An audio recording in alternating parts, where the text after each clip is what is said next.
Hello, how are you? I am having this video chat right now to discuss the next step in the global compassion practice that I have been running for 7 days. Thank you so much for participating in that.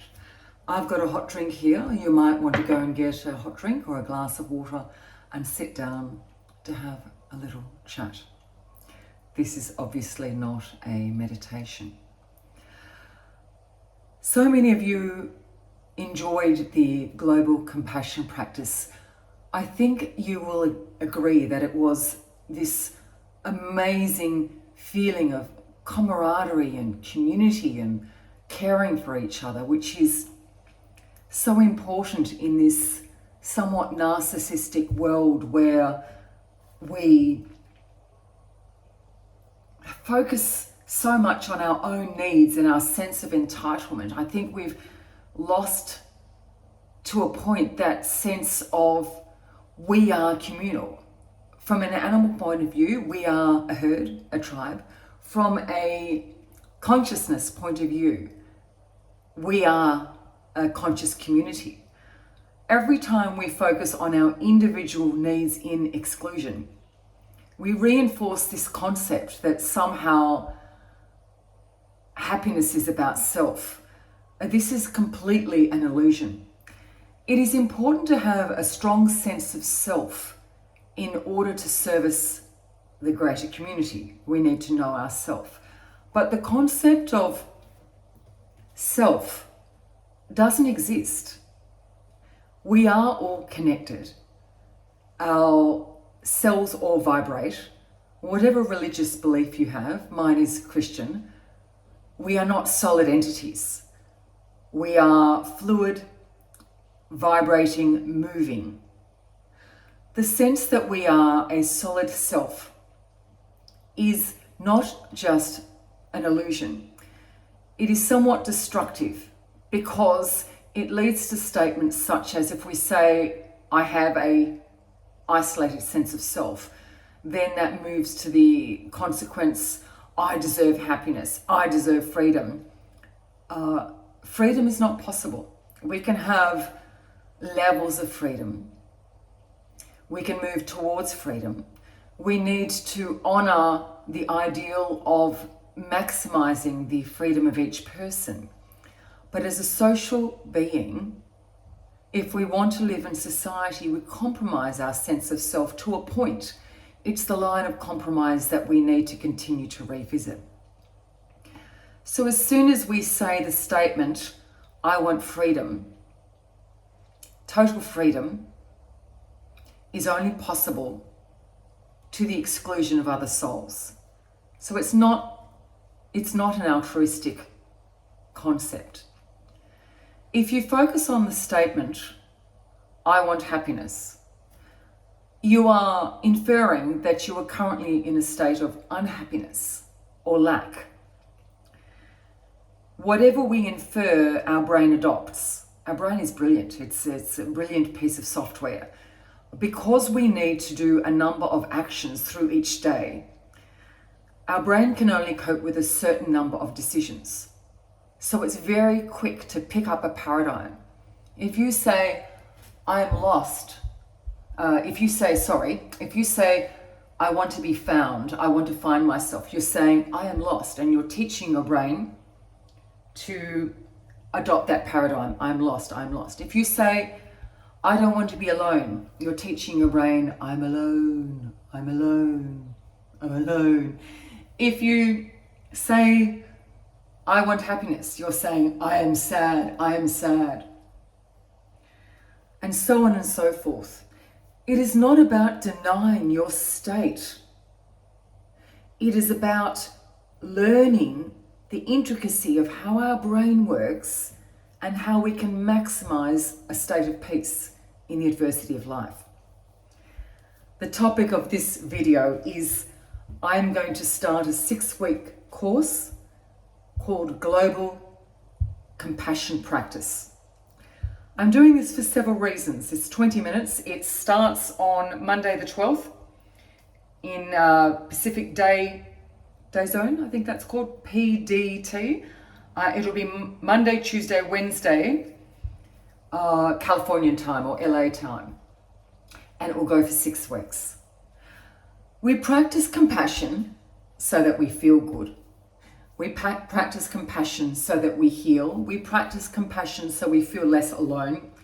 We practice compassion because the attributes of compassion and empathy require by nature practice.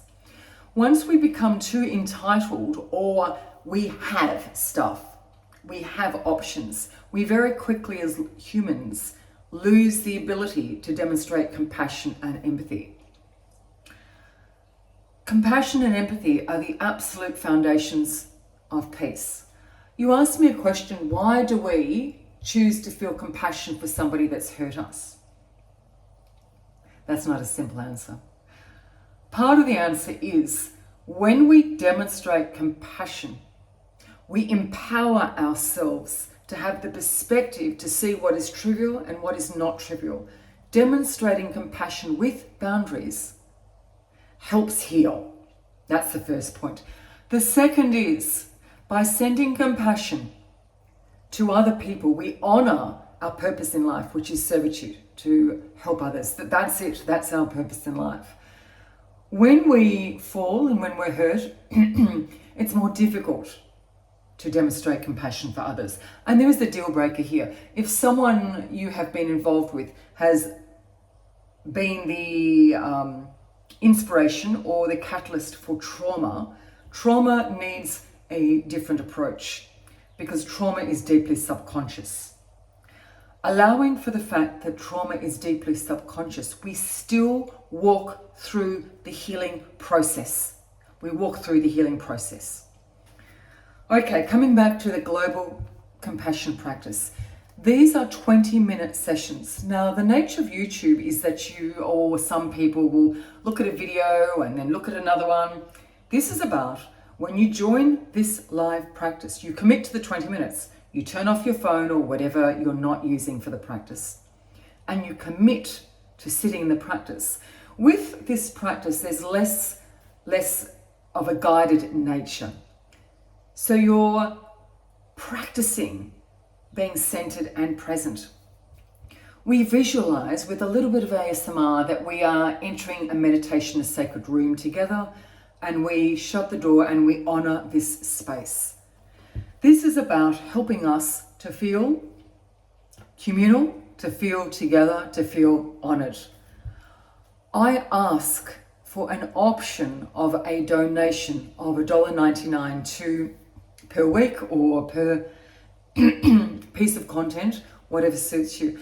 The reason I ask for a donation is that the lives have to be at a particular time. They can't change that time. I have to put signs at my door. I've got to stop everything else. When I create a meditation, I do it in my own time. I take time doing it. I may do it at 2 or 3 in the morning. These lives are a commitment. This is my living now. So I ask for a donation of about $1.99 per episode or per series. This is optional. So if you can't do it, you can't do it. That's okay. Try to commit to attending them. Try and set it down in your diary.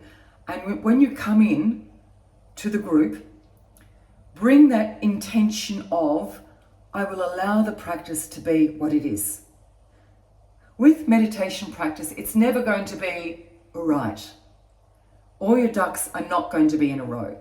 In life, isn't that an awesome saying? Get your ducks in a row. In life, those ducks, they're not in a row.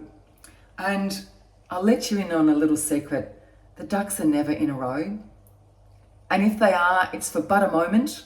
They should be called little Labrador puppies or something because they're just running all over the place. I mean, my goodness, my ducks are just everywhere.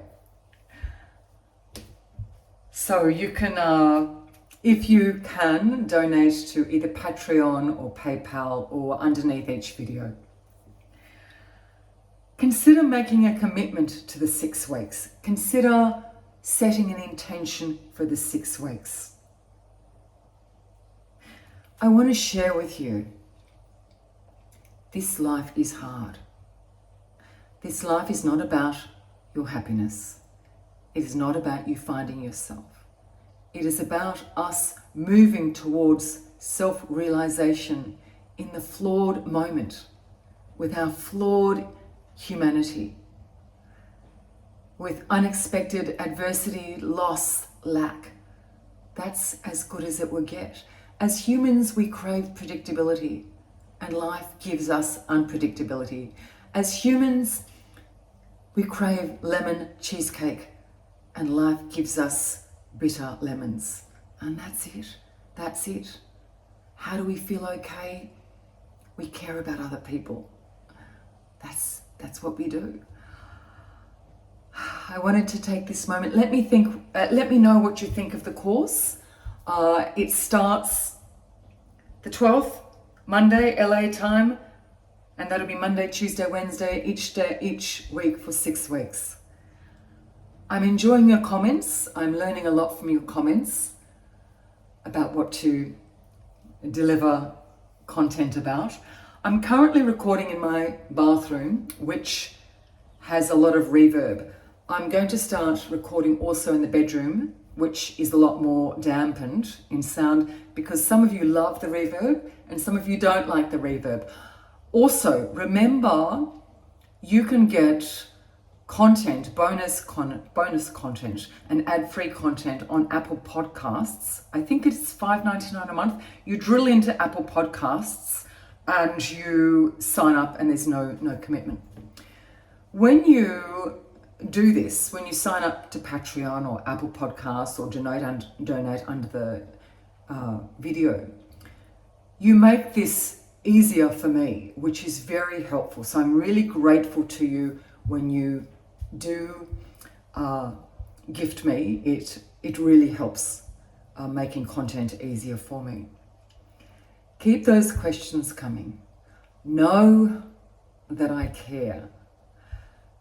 You know that I've had a really difficult journey.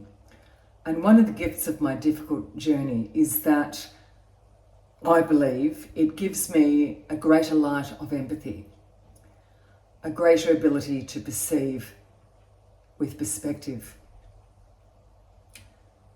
Our lives aren't ours. We don't own our life. Our lives are a gift so that we pay it forward. Through practicing compassion, we pay the gift of life forward. I love you all. I hope you're okay, and take care.